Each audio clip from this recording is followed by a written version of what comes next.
strategi marketing inklusif pada Islamic ecosystem.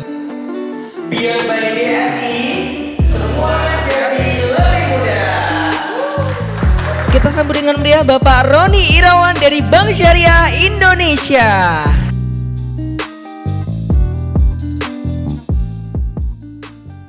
Nah, ini kalau kita bicara mengenai peluang tantangan keuangan syariah di Indonesia, ya teman-teman ya, mungkin lebih ke teman-teman biar kita lebih dekat nih. Nah, kalau kita lihat kontribusi usaha dan pembiayaan syariah terhadap PDB itu juga tumbuh 0,19%. Nah, kalau kita lihat juga prestasinya kita pertama Global Muslim Travel Index, kita nomor 1 ya, Impactful Achievement in Islamic Economics, kita juga nomor 1. Biggest Shareholders ESDB, kita nomor 3 gitu ya. Terus kemudian Third Global Islamic Economy Indicator GIEI ini juga naik dari peringkat 4 ke peringkat 3 kita di 2023. Islamic Finance ya, kita peringkat 3 Global Islamic Finance, peringkat 3 Global Islamic Fintech Report 2023 kita juga peringkat ketiga. Nah, kalau kita lihat dari prestasi ini dari sisi pertumbuhan perkembangan keuangan syariah Indonesia cukup bagus ya teman-teman. Nah, kalau kita lihat juga beberapa indikator sertifikasi halal bertambah setiap tahunnya dengan total tumbuh hampir 45%. Nah, ini menarik nih teman-teman, halal. Ya, kaitan dengan sertifikasi halal, makanan halal. Ya, rasanya kita semua sepakat. Ya enggak? Kalau makanan halal itu baik, betul?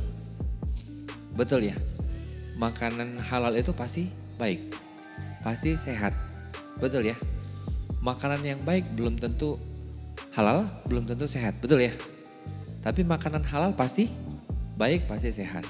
Nah, ini menjadi concern juga dari pemerintah untuk menjadikan negara Indonesia ini menjadi salah satu negara yang menghasilkan industri-industri halal, baik itu halal food, ya halal pharmaceutical, nanti kita bicara potensinya. Kemudian ekspor produk halal juga kita meningkat ya. Total aset keuangan syariah di bulan Juni juga tumbuh 12,48%. Kalau kita bandingkan dengan konvensional juga tumbuh lebih tinggi ya teman-teman. Wakaf uang tumbuh, nah ini wakaf, terkait wakaf dan ZIS juga luar biasa. Ya, wakaf uang tumbuh 212%, ya kemudian ZIS DSKL tumbuh 68,28%. Nah, kalau bicara ekonomi Islam ya salah satu instrumen ekonomi produktif yang digunakan untuk menggerakkan sektor retail itu wakaf. Ya, dan BSI sudah mengeluarkan tahun lalu cash wakaf link deposit ya, di mana itu memberikan kesempatan untuk seluruh insan-insan ataupun stakeholdernya BSI melakukan wakaf dengan dananya utuh, dengan berjangka waktu tertentu. Nah, peruntukannya nanti bisa untuk kemaslahatan umat, apakah nanti beasiswa, apakah nanti untuk tempat ibadah, apakah nanti untuk tempat aset produktif, itu sudah berjalan di beberapa kampus. Nah, mohon doanya tahun ini kita lagi kembangkan lagi seri wakaf yang selanjutnya gitu ya adik-adik ya, dimana nanti wakaf ini kita bisa kembangkan untuk pengembangan aset-aset produktif ya. Nah, ini kalau kita lihat pertumbuhan industri perbankan syariah tumbuh lebih tinggi dibandingkan dengan perbankan nasional. Kalau kita lihat ya teman-teman ya, pertumbuhannya rata-rata lebih tinggi ya, dari sisi aset itu tumbuh 9%, bank nasional 8,96%, pembiayaan kita tumbuh 13%, sementara bank nasional 12%, DPK juga demikian, kita tumbuh 10%, bank nasional 8,43%. Nah, ini yang tadi kita ceritakan ya, menurut dari data Global Islamic Economy Indicator. Alhamdulillah kita sudah naik loh, kita sudah ngelewatin Uni Emirat Arab. Dari peringkat ke-4 kita sudah naik peringkat ke-3. Tentu ya kalau kita bicara ekonomi syariah ya, tadi apalagi kita lihat indeks literasinya masih rendah, ini kita butuh kolaborasi loh adik-adik. Kita butuh kolaborasi dengan teman-teman di mahasiswa, di organisasi yang aktif terkait dengan menyampaikan terkait dengan ekonomi keuangan syariah. Nah, ini teman-teman potensinya kalau kita bicara industri halal ya. Potensi yang cukup besar yang ada di Indonesia, ada 264,92 billion US dollar. Ini potensinya. Nah, kalau kita lihat paling besar di halal food and beverage, yang saat ini sedang didorong pemerintah untuk makanan dan minuman itu untuk mendapatkan sertifikasi halal. Betul ya? Nah, kalau kita mendapatkan makanan minuman, apa yang kita makan, apa yang kita minum halal, insya Allah baik pastinya, ya enggak? Ini menjadi concern kita juga. Ya, kita juga banyak bersinergi dengan teman-teman BPJPH, LPPOM terkait dengan masalah sertifikasi halal ini. Ya, harapan kita nanti Indonesia menjadi salah satu negara yang memang dari sisi makanan dan minumannya bisa memastikan bahwasanya makanan minuman yang diproduksi oleh Indonesia itu halal. Yang kedua kita lihat rekreasi sama media juga potensinya bagus. Ya kalau kita lihat Indonesia ini negaranya kaya ya dengan alam, betul gak sih? Jogja aja banyak tuh ya. Rata-rata orang ngambil weekend itu dari mana-mana mau ke Jogja gitu untuk rekreasi ya. Salah satunya ini juga menjadi potensi yang bagus. Fashion, ya Muslim fashion. Saya dulu waktu zaman SMA, nah adik-adik belum lahir, saya ceritanya SMA ya. Waktu zaman SMA itu bisa dilihat loh wanita-wanita Muslim yang menggunakan hijab. Bener nggak? Nah berarti saya SMA tahun berapa tuh? 95-an lah ya, 95 sampai 98 waktu itu. Nah namun sekarang tren fashion sudah bergeser. Betul ya? Dan banyak semua menggunakan hijab dan modelnya macam-macam gitu. Nah ini jadi present. Kemudian halal travel. Halal travel ini jadi pilihan juga. Ya, kita lihat juga kalau salah satunya orang yang berangkat umroh. Orang yang berangkat umroh setiap tahun juga terus meningkat gitu. Salah satunya wisata rohani gitu ya. Kemudian ke wisata-wisata halal yang lainnya. Halal farmasi. Ya, saya yakin juga adik-adik pengen dong dapat bahan-bahan farmasi yang itu juga dipastikan kehalalannya, betul ya? Ini menjadi potensi juga di kita dan terakhir kosmetik. Kita berkeyakinan di saat teman-teman atau adik-adik atau stakeholder kita menaruh dana ke bank syariah itu dari sumber dana yang baik. Betul ya? Di saat ditempatkan di bank syariah itu berdasarkan dari sumber dana yang baik. Pastinya sumber dana yang baik ini pengen juga memberikan hasil yang baik juga. Sepakat ya?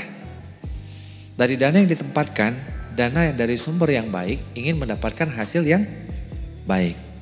Perbankan syariah itu memastikan fasilitas pembiayaan yang disalurkan, yang tadi cerita Mas Rizky itu, memastikan pembiayaan yang disalurkan itu ke sektor-sektor yang halal. Ya. Sehingga muncul dari dana yang ditempatkan dari sumber dana yang baik, kita salurkan ke sektor pembiayaan yang baik. Oke, clear ya? Sehingga nanti menghasilkan keuntungan, keuntungannya ini yang nanti dibagi hasilkan. Dibagi hasilkan kepada sohibul mal tadi, pemilik dana, baik itu dia tabungan, giran maupun deposito. Ya. Kemudian hasil keuntungannya itu masih dipotong zakat. Zakat untuk kemaslahatan. Oke. Jadi setiap transaksi yang dilakukan di perbankan syariah, insya Allah ada unsur kemaslahatan umatnya. Karena keuntungan yang dihasilkan dari transaksi tadi itu dipotong zakat. Ya, alhamdulillah per posisi tahun lalu zakat dari BSI mencapai 222 miliar. Dan rasanya itu menjadi sebuah kenikmatan untuk sebuah teman-teman pegawai BSI dan seluruh stakeholdernya BSI bisa memberikan kemaslahatan ya kepada umat. Karena 222 miliar ini kita salurkan ke Basnas untuk digunakan untuk kemaslahatan umat. Baik itu dalam bentuk pendidikan ya, kemudian ada bentuk beasiswa dalam hal ini pendidikan dan segala macam ya. Kemudian pengembangan ekonomi ya. Pengembangan sarana prasarana ibadah, pendidikan dan segala macam bisa dikembangkan di sana. Nah ini yang kita bisa pastikan. Jadi di samping tadi penyalurannya kita pastikan kehalalannya, karena tadi semua produknya perbankan syariah itu harus ada sertifikasi halalnya kan. Harus lewat DPS dulu, kemudian nanti DSN MUI baru masuk ke OJK dan ini harus dipastikan kehalalannya. Nah kemudian dibagi hasilkan sesuai dengan komposisinya masih dikenakan zakat juga. Nah ini yang menjadi pembeda kita dengan bank konvensional. Next. Nah ini kalau terkait dengan saham. Nah alhamdulillah BSI di saat awal merger itu punya mimpi menjadi top 10 global Islamic Bank di tahun 2025. Alhamdulillahnya, qadarullah-nya ya berkat dukungan seluruh stakeholder yang ada. Di tahun 2024 ini BSI sudah mencapai di top 9 global Islamic Bank. Ya, jadi sudah masuk ke jajaran 9 bank global ya. Kita sudah masuk, di bawahnya ada Al-Raji, di atasnya ada Al-Raji, Kuwait Finance, Alinma ya. Kemudian Abu Dhabi, Qatar Islamic Bank, Bank Albi, Dubai Islamic Bank, baru Bank Syariah Indonesia. Mohon doanya, mudah-mudahan kita bisa terus naik ya. Menjadi top 5 mungkin ya di 4-5 tahun ke depan. Next. Oh iya sebelumnya, siapa yang suka main saham? Ada anak-anak pasar modal di sini? Anak-anak FEB, adik-adik FEB? Ada ya? Biasanya kalau adik-adik FEB itu saya kata ngeliatin saham. Karena sahamnya BRI, BSI punya, tuh naiknya tahun ini lumayan loh. Sampai 50% ya Mbak Ana ya. Jadi kita pegawai juga punya saham di situ gitu ya. Supaya kita semangat kenaikan sahamnya. Jadi kalau adik-adik suka bermain saham ini juga menjadi salah satu indikator. Nah kalau kita lihat coba Bank Syariah Indonesia juga masih sedikit dibandingkan bank konvensional. Ya ini sudah fakta yang ada ya adik-adik ya. Dan kalau kita lihat juga asetnya juga masih cukup menantang. Nah komposisi perbankan syariah dengan BPRS juga asetnya masih didominasi oleh perbankan syariah.